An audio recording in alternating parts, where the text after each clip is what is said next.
We're a republic. We're a republic. We are We're not a a democracy. representative republic. We're not a democracy.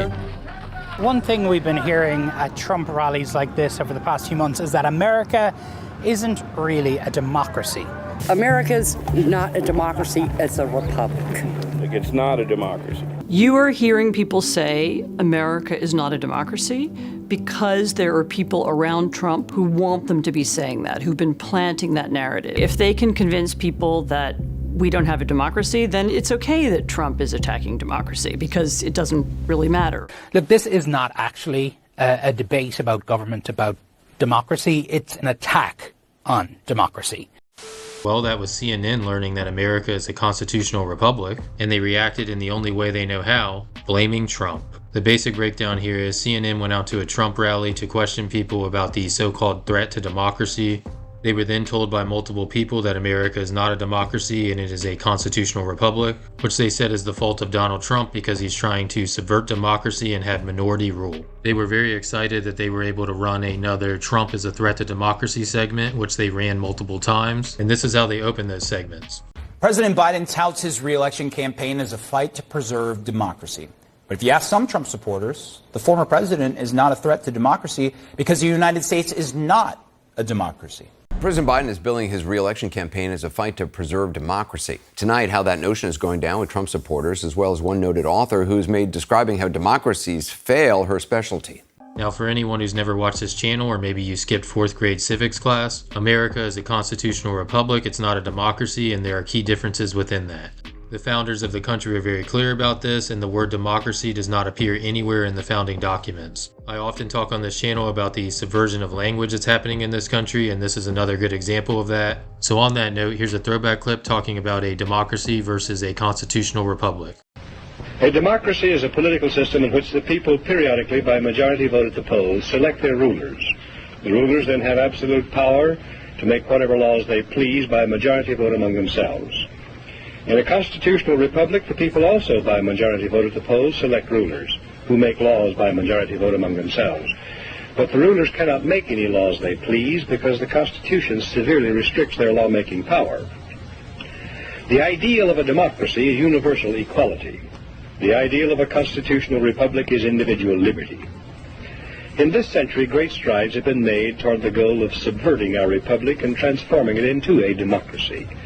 The foremost tactic of the subverters is subversion of language.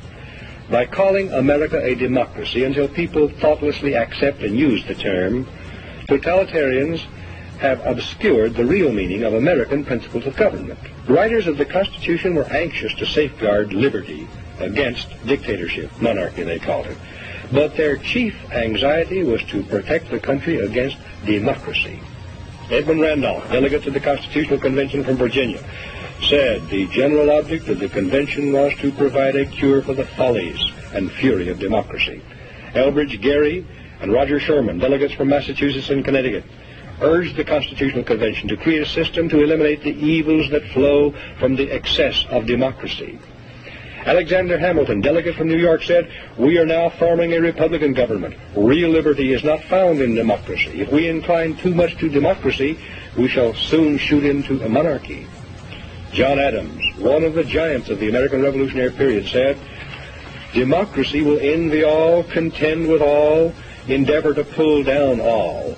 And when by chance it happens to get the upper hand for a short time, democracy will be revengeful, bloody, and cruel." America was founded not as a democracy, but as a constitutional republic. We pledge allegiance to the republic, for which our flag stands, not to a democracy. The Constitution requires a republican form of government for all states, but does not mention democracy, and neither does the Declaration of Independence or the Bill of Rights. Keeping those words in mind, here is the CNN segment, and just remember, if you think America is a constitutional republic, then you're probably a domestic terrorist. Obviously, there's a lot of criticisms of Trump that he is bad for democracy, that he's bad for American democracy. Okay, we are a republic. We're a republic. We are We're not a a democracy. representative republic. We're not a democracy. One thing we've been hearing at Trump rallies like this over the past few months is that America isn't really a democracy. America's not a democracy, it's a republic. It's not a democracy. Okay, democracy is actually not as good as you think it is. But for centuries, America has celebrated its democracy. Democracy is worth dying for.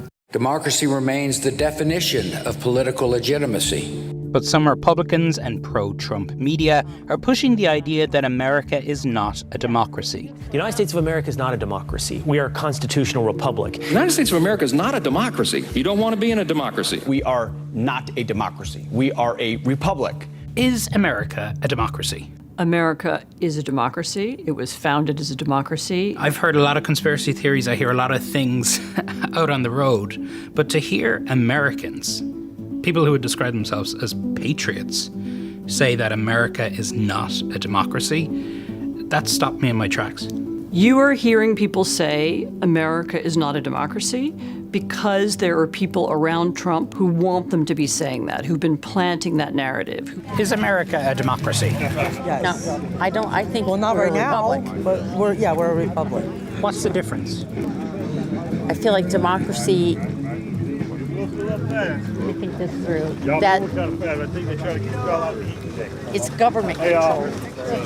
I don't see freedom in democracy. I see freedom in the republic. Honestly, the word democracy and the word republic have often been used interchangeably. There isn't a meaningful difference between them. So much of the warnings and criticism about Trump is that he is a threat to democracy, that he is anti-democratic. Absolutely. If they can convince people that we don't have a democracy, then it's okay that Trump is attacking democracy because it doesn't really matter. So why has democracy become a bad word? Because it's being used in a way to change the flavor of our country, which is a republic. These words were used in different ways in the 18th century, and it's true the founders didn't want direct democracy, by which they meant people gathering on the town square. They wanted representative democracy. But I think the reason why this conversation about language has risen now is because there is a part of the Republican Party that would like to rule as a minority. And they need an excuse for why that's okay. And so they have begun to say, we're not a democracy, we're a republic. And it's not 100% clear what that means, but I think they mean we want Donald Trump to be able to do whatever he wants. This whole democracy republican is fascinating. This is the first I've heard of that kind of new thing that they're now pushing. And it looks like folks on Fox are pushing it. Is there a reason the people you spoke with think the country isn't a democracy now? Yeah, look, Anderson, some of those folks no doubt genuinely believe that and might have believed it for a long time. This isn't necessarily a new talking point. However, we have seen it just revive over the past few months. And really the reason we did this piece was over the past few months, just unprompted, as I was speaking to a lot of Trump supporters, they would bring this very specific line up. And look, it's not a debate, right, about the former government here. It's not a debate about democracy.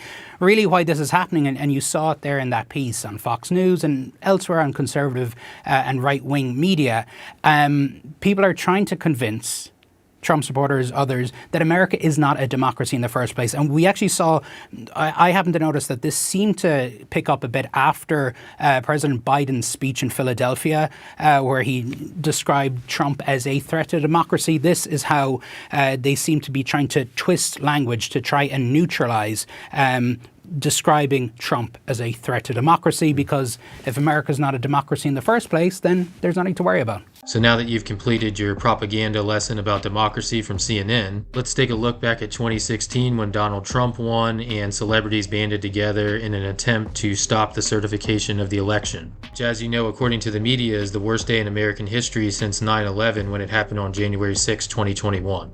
Republican members of the Electoral College, this message is for you.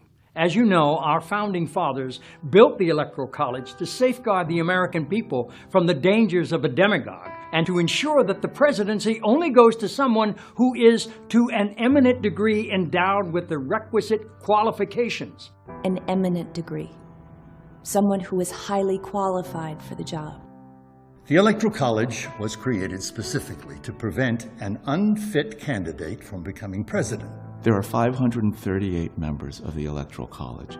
You and just 36 other conscientious Republican electors can make a difference. By voting your conscience on December 19th. And thereby shaping the future of our nation.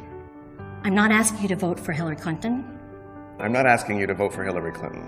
I'm not asking you to vote for Hillary Clinton. As you know, the Constitution gives electors the right to vote for any eligible person. Any eligible person, no matter which party they belong to. But it should certainly be someone you consider especially competent. Especially competent to serve as President of the United States of America.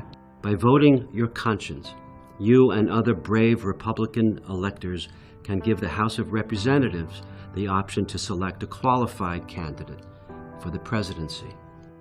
I stand with you. I stand with you. I stand with you. I stand with you in support and solidarity with conservatives, independents, and liberals. And all citizens of the United States. The American people trust that your voice speaks for us all. And that you will make yourself heard through the constitutional responsibility granted to you by Alexander Hamilton himself.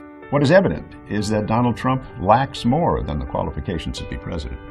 He lacks the necessary stability. And clearly the respect for the Constitution of our great nation. You have position, the authority, and the opportunity to go down in the books as an American hero who changed the course of history. And you have my respect. You have my respect. You have my respect. For your patriotism. and service to the American people. Are you concerned if Trump loses? Yeah. That there will be another January 6th? No, I think there will be a civil war.